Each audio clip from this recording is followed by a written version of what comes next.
போதை கலாச்சாரம் யாரு சார் பரவலாக்கினது? டிஎம்கே தான் சார் பரவலாக்கிச்சு. டிஎம்கேனுடைய அயலக அணி தலைவரே எக்ஸ்போர்ட்டரா இருந்தாரு. அடானி அம்பானி மாதிரி இவர் பெரிய பிசினஸ் பண்ணிட்டு இருந்தாரு. என்னடா பிசினஸ்னு பார்த்தோம்னா மெத்தம்பெட்டமைன் பண்ணிட்டு இருந்தாரு.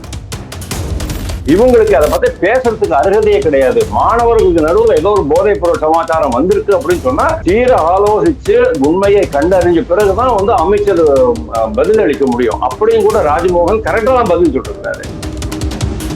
ஜாஃபர் சாதிக்க பிடிச்சது யாரு? தமிழ்நாடு அரசா பிடிச்சது? காவல்துறையா பிடிச்சது? கிடையவே கிடையாது. டெல்லிக்காரன் முடிச்சான். இந்த கவர்மெண்ட்டை நம்ம சிக்கல்ல மாட்ட வைக்கலாம் அப்படிங்கிற எண்ணத்தோட அவங்க வெளிநடப்பு செய்யறாங்க. இது உண்மையிலேயே இது பைத்தியக்காரத்தனமா இருக்கு. ஏன்னா அங்கே இருந்து இன்னும் அதிகமா விவாதிச்சிருக்கணும் தான் நான் பாக்குறேன். இதனால விஜய் அரசுக்கு எந்த பாதிப்பும் கிடையாது. திமுகவுக்கு எந்த கிரெடிட்டும் கிடையாது. முதல்வர் ரொம்ப ஸ்ட்ரிக்டா சொல்லிட்டாரு. Put an end to this nonsense அப்படின்னு ரொம்ப கிளியரா சொல்லிருக்கிறாரு. அதாவது போதை பொருள், கள்ளச்சாராயம் இது ரெண்டும் தமிழ்நாட்டுல இருக்கவே கூடாது. நான் ஆக்ஷன் எடுப்பேன், நீங்க ஆக்ஷன் எடுக்கலன்னு சொன்னா நான் ஆக்ஷன் எடுப்பேன் காவல்துறைய மிரட்டி இருக்கிறாரு முதல்வர். நீங்க எந்த துறையா இருக்கணும் சார், சிடி ஸ்கேன் மிஷின் வாங்குறாங்க. 3 கோடி ரூபாய்க்கு வாங்க வேண்டிய சிடி ஸ்கேன் மிஷினை 8 கோடி ரூபாய்க்கு வாங்குறாங்க. 15 ரூபாய் கிலோ ப்ளீச்சிங் பவுடர் 45 ரூபாய் கொடுத்து வாங்குறாங்க டிஎம்கே கவர்மெண்ட்ல. மேயர் பிரியாட்ட கேட்டோம்னா ப்ளீச்சிங் பவுடர் எல்லாம் போட்டிருக்காங்க, பின்ன பாண்ட்ஸ் பவுடரா போடுவாங்க அப்படின்ட்டு ஒரே திமிரா பேசிட்டு போகுது அந்த அம்மா.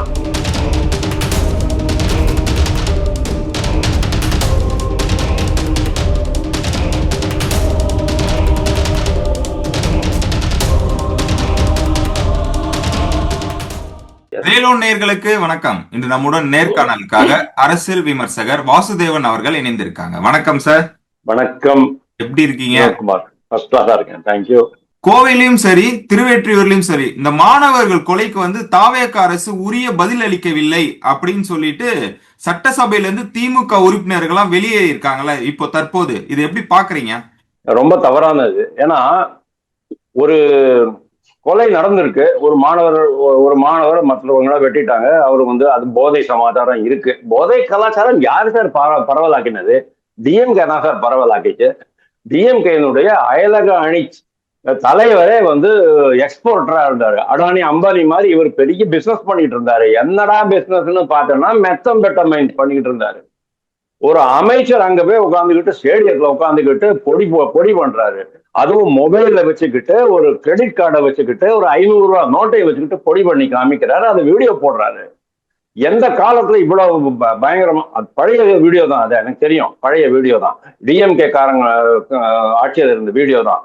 அப்போ இவங்களுக்கு அதை பத்தி பேசுறதுக்கு அருகதையே கிடையாது. மாணவர்களுக்கு நடுவில் ஏதோ ஒரு போதைப் பொருள் சமாச்சாரம் வந்திருக்கு அப்படின்னு சொன்னா தீர ஆலோசிச்சு உண்மையை கண்டறிஞ்ச பிறகுதான் அமைச்சர் பதில் அளிக்க முடியும். அப்படியும் கூட ராஜ்மோகன் கரெக்டா தான் பதில் சொல்லிருக்கிறாரு.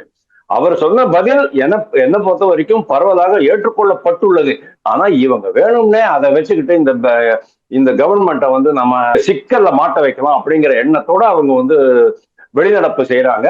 இது உண்மையிலேயே இது பைத்தியக்காரத்தனமா இருக்கு. ஏன்னா அங்கே இருந்து இன்னும் அதிகமா விவாதிச்சிருக்கணும் தான் நான் பாக்குறேன். இதனால விஜய் அரசுக்கு எந்த பாதிப்பும் கிடையாது. திமுகவுக்கு எந்த கிரெடிட்டும் கிடையாது. ஓகே சார், இப்போ இந்த தாவேக ஆட்சியில பாத்தீங்கன்னா போதைப் பொருள் புழக்கம் அதிகமாக இருக்கு.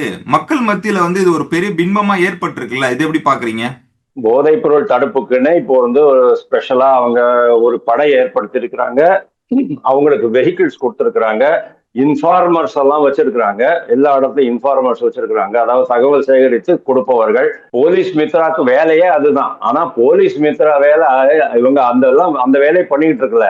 போலீஸ் மித்ரா அப்படிங்கிற அந்த வேலை அவங்க எல்லாம் அரசு அதிகாரிகளுக்காகவும் எம்எல்ஏ எம்பிக்களுக்காகவும் தான் வேலை பண்ணிக்கிட்டு இருந்தாங்க. அவங்கதான் தகவல் சேகரிச்சு சொல்லணும் இங்க இந்த மாதிரி பண்றாங்க அப்படின்னுட்டு. இந்த கவர்மெண்ட் வந்த பிறகுதான் தொடர்ச்சியா கஞ்சா பறிமுதல் நடக்குது, மெத்து பறிமுதல் நடக்குது, எஃபெமெட்ரின் பறிமுதல் நடக்குது. இது மாதிரி பல விஷயங்கள் நடக்கிறது. மாவட்ட அளவுல அந்த அமைப்பு, அதாவது பாதுகாப்பு படை, தடுப்பு படை ரொம்ப துரிதமா செயல்பட்டு பண்ணிக்கிட்டு இருக்கிறாங்க. அப்படி இருக்கும்போது நேச்சுரலி இதெல்லாம் வெளியில வருது அப்படிங்கும்போது அவ்வளவு நிறைய பறவை இருக்கா அப்படின்னு நம்ம பார்ப்போம் இல்லையா? டிஎம்கே பீரியட்ல பிடிக்கவே இல்லை. ஏன்னா ஜாஃபர் சாதிக்க பிடிச்சது யாரு? தமிழ்நாடு அரசா பிடிச்சது? காவல்துறையா பிடிச்சது? கிடையவே கிடையாது. டெல்லிக்காரன் முடிச்சான். அப்போ அட்லீஸ்ட் இப்போ தமிழ்நாடு காவல்துறையே பிடிக்குது. இன்னொன்னு என்ன தெரியுமா, முதல்வர் ரொம்ப ஸ்ட்ரிக்டா சொல்லிட்டாரு, put an end to this nonsense அப்படின்னு ரொம்ப கிளியரா சொல்லிருக்கிறாரு. அதாவது போதை பொருள், கள்ளச்சாராயம் இது ரெண்டும் தமிழ்நாட்டுல இருக்கவே கூடாது. நான் ஆக்ஷன் எடுப்பேன், நீங்க ஆக்ஷன் எடுக்கலன்னு சொன்னா நான் ஆக்ஷன் எடுப்பேன்ட்டு காவல்துறைய மிரட்டி இருக்கிறாரு முதல்வர்.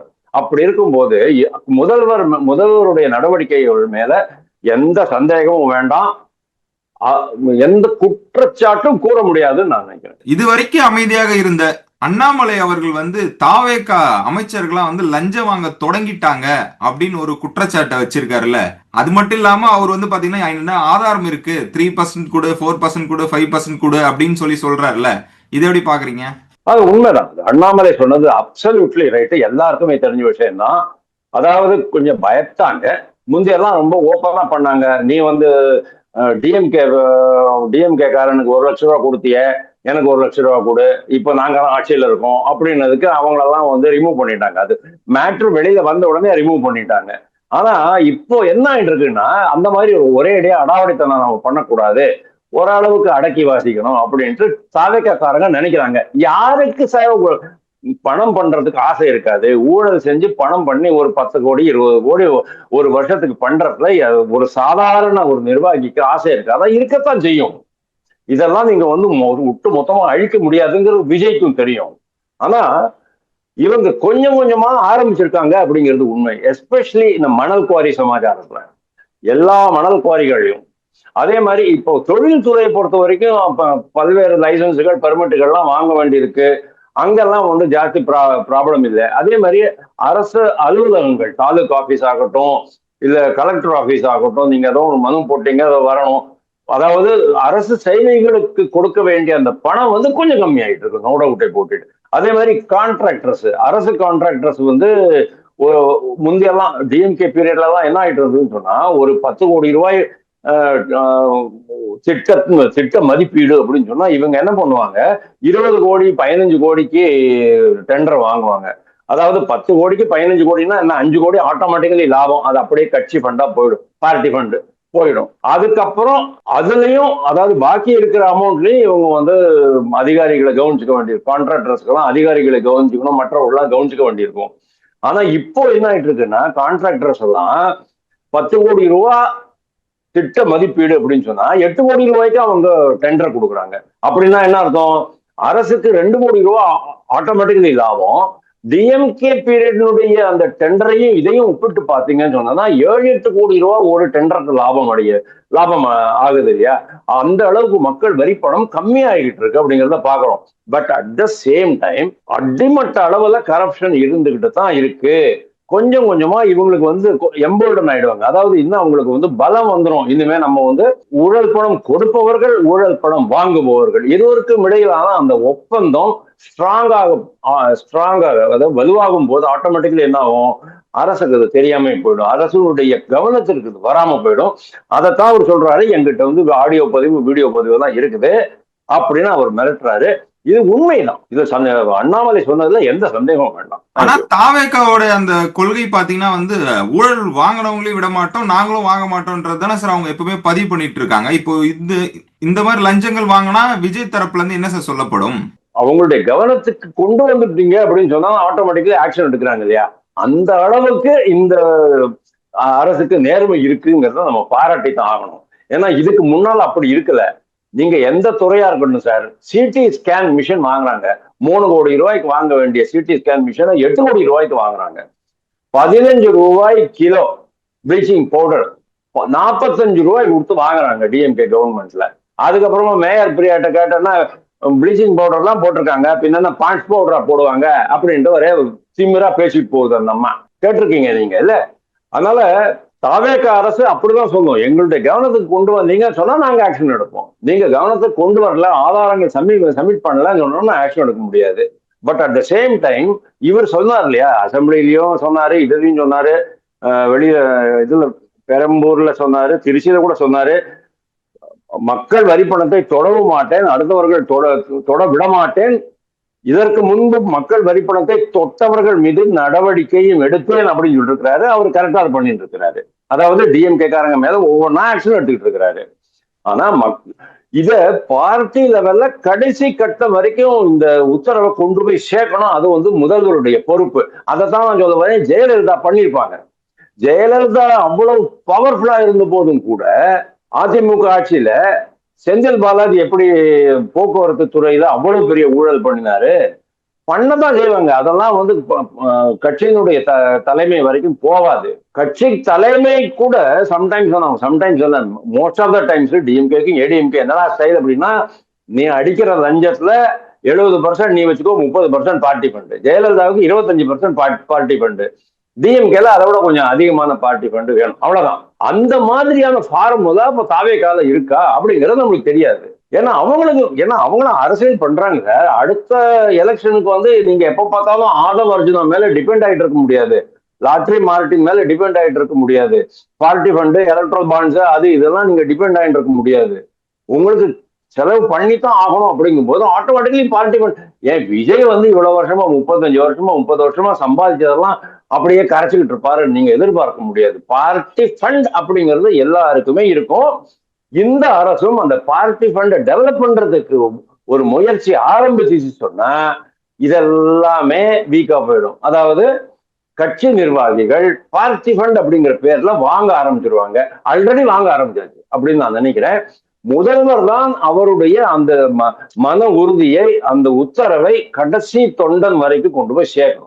இல்லன்னா இதை நிறுத்த முடியாது. ஓகே சார், இப்போ சட்டப்பேரவையில சபாநாயகர் வந்து தாவேகாக்கு தான் சப்போர்ட் பண்றான்னு சொல்லிட்டு திமுக தரப்புல இருந்து குற்றச்சாட்டுகள் வருது இல்ல, இது எப்படி பாக்குறீங்க சார்? இது ரொம்ப ரொம்ப தப்பு. சபாநாயகர் வந்து மேக்சிமம் பாசிபிள் பொறுப்பா தான் நடந்துகிட்டு இருக்கிறாரு. அப்பாவுலாம் என்ன பண்ணுவார் தெரியுமா? அமைச்சரை கேட்டா அமைச்சர் பதில் சொல்ற போது அப்பாவுவே பதில் சொல்லிடுவாரு.